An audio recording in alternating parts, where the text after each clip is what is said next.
burnished gold. Now, how was the serpent suited to what he wanted to accomplish? We first got to see, what does he want to accomplish, and how was the serpent suited to that? Remember, the serpent, before it was used, was still in perfection. But what was it about the serpent that made it be able to be used for deception, or used as an instrument of deception? Have we thought of that? How something in its perfect beauty can be manipulated to bring about deception. So what was it that Satan was trying to accomplish?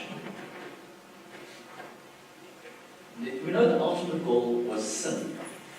But how was he trying to accomplish sin through the medium that he chose? I think if you look at the description that you just read out there, and also, so the NIV says crafty, some of the other versions say cunning, and other synonyms of that. But the goal is deception, because you can only realize, if Satan had just come up to Adam and Eve and said, you guys need to just do what's wrong, then they would have said, no, forget it. He needed to deceive them. And in order to deceive them, he couldn't have if I can call it a dumb animal to deceive them. It had to be an animal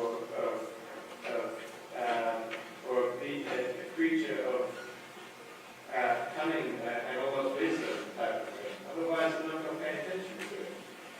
If you say craft, if you look at the definition of craft, it's synonymous with an artisan. Somebody that can accomplish something, somebody that can create something and make something.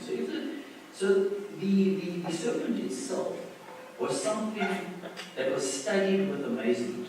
If you can think of Adam and Eve sitting in the garden, watching this majestic animal and saying, will we ever get to the bottom of what this animal is capable of? And the animal starts speaking. Like, look how amazing it is. This animal can even talk. So he didn't use something that was simplistic in nature. He used something that actually was attractive and was almost in a way would have created the mind to think, wow, we can't get enough of this animal. And slowly it says he used it in order to accomplish his work unperceived. While they are amazed, or while Eve is amazed at its ability,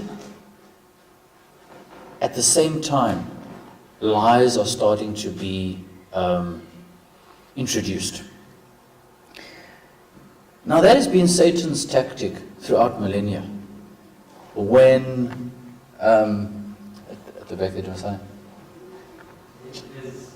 Just lower your mask so everyone can hear. All right. There's an interesting thing that should be clear to us.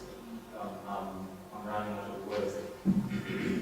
But if we look at the fall in heaven, you look at Lucifer, you look at how gifted he was, how highly placed he was, and how his fall stemmed from how great he was, and how his fall, by virtue of how great he was able to draw a third of the angels.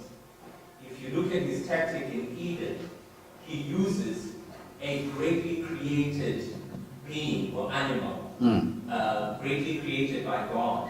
That becomes his tool through which to deceive. And it immediately comes as a warning to us that as soon as you are aware of the great gifts that God has given you, closer should you draw to him, because greater a tool can you be in Satan's hands to deceive. So whether that gift is in music, whether that gift is by preaching, whether that gift is any particular gift you notice in your life, should be a call for you to draw closer to that great gift used in the wrong hands can be your downfall and the means to the downfall of others. Thank you for bringing that, and I think we need to think about that very clearly, and that is, if you look at Lucifer in the way he was created in heaven, it says the angels loved to do his bidding. There's a hierarchy in heaven. He had authority in heaven. He was able to instruct and to coordinate things in heaven. To what degree we're not sure, but in that role, they loved to look up to him as something that was greater than themselves, and in that way, that relationship, he was able to use that to exert his influence for evil. And rightly, the point is rightly made, where are we being used? Look at his tactics with Jesus during the 40 days. How did he appear to Jesus? He appeared as an angel of light. So much so that we are told that he said, I am the angel that stopped Abraham's hand from slaying Isaac. It's enough. What you've done has accomplished everything. It's enough. You don't have to go further. This is you've demonstrated your willingness. You don't have to go through it all the way. And that was a suggestion throughout Christ's life, was that, okay, you can stop now, because, and in using that, he used attraction. Now, we look at those that we idolize in the world. We look at those of power, wealth, influence, those that are attractive in any other way.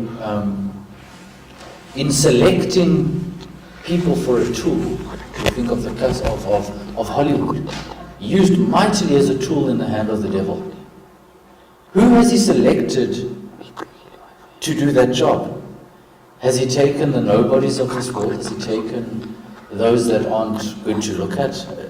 Or has he handpicked those that will be admired and will have a following? And so sin is first made to be attractive. Now his tactics were twofold. While they are trusting God, they won't be deceived.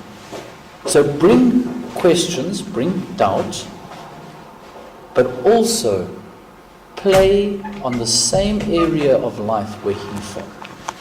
Because that was where there was weakness. In which area of life did Lucifer fall? And we all say pride. But pride coupled with what? Self. Ambition.